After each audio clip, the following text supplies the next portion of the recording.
পকেটস্থ আমাদের অভিজাত দিনগুলোর ইতিহাস শান্তি, স্বস্তি, স্থিরতা ও নিরাপত্তার শ্বাস চেপে কারা লুট করে আমাদের সম্ভাব্য আগামী।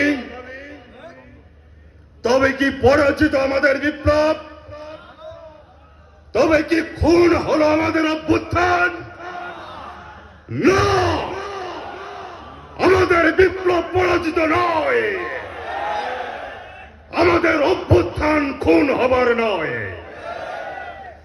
আমরা তো রক্তের পরে রক্ত ঢেলে মিটিয়ে দিয়েছি স্বৈরানীর পিপাসা, জীবনের উপর জীবনে রেখে বাজি রেখেছি মৃত্যুর সাথে। গুম, খুন, হত্যা, আয়নাঘর, ক্রসফায়ার কোনো কিছুতেই নত হয় না আমাদের সাহস। আমরা নুয়ে পড়িনি রক্ত লিপ্সু ডাইনির হুঙ্কারে। আগ্নেয়াস্ত্র পরাজিত আমাদের সাহসের কাছে। আমরা তো মৃত্যুকে হ্যাঁচকা টানে জীবনের দিকে ডেকেছি, উচ্চ কণ্ঠে বলেছি কোন বিশ্বাসীকে কখনো কোনো আগ্নেয়াস্ত্র থামাতে পারেনি। আমরাও টলব না কোনদিন। মানুষ হিসেবে মানুষের মর্যাদা রক্ষার চূড়ান্ত লড়াইয়ে আমরাই তো জয়ী।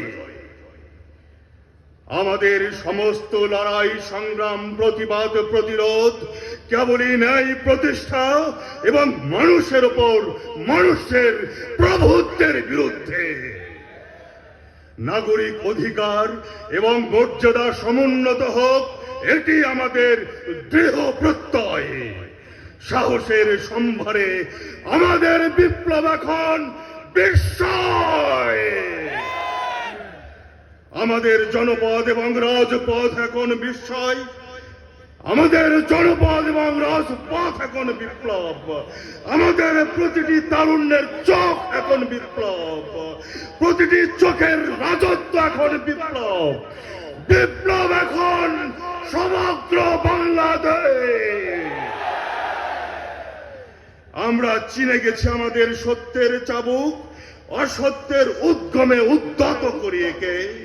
প্রতিটি অঙ্গে ইনসাফের নিশান আমাদের চিনিয়েছে হক ও বাতিলের মুখ।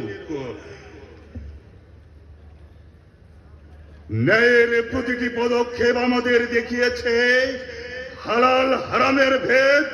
আমরা পবিত্র রিজিক প্রত্যাশী অনন্তের যাত্রী।